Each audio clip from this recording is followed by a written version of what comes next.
So how's your experience in Hawaii been so far? It's been amazing. Good. I've loved it. I remember coming here in college, playing against the Warriors and all that. So it's nice to be back. Yeah.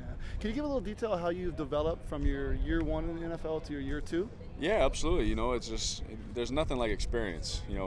C. Wood would always tell me, once you play those first 16 games of your career, when you come back the next year, the experience you gain and how much the game slows down is unlike anything else. So I would say that's the biggest part I grew is just gaining experience. And coming into this last year, the game slowed down a lot for me.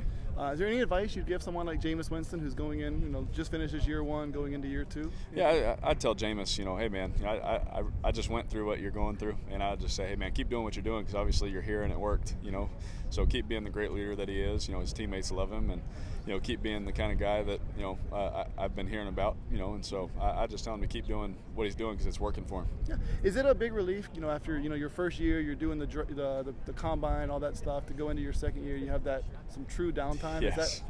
Yes, you hit it on the head, and that's why I laughed before you even finished. It's so nice to have some actual time where you can relax. And so for Jameis, obviously, he probably went through the whole gauntlet of, meeting with every coach and everybody. And so this offseason, he'll get to relax a little bit, and still get his workouts in when he wants to and all that. But it'll be nice for him. Yeah.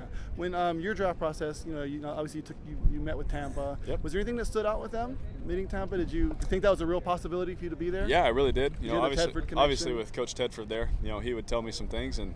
If they were going to go a certain route, obviously it felt good. It felt good about it, and obviously they went with Mike Evans, which was a great choice, and he's been great for you guys. So, we both ended up where we needed to be, but I definitely did. At the start, I thought it was going to be a real choice.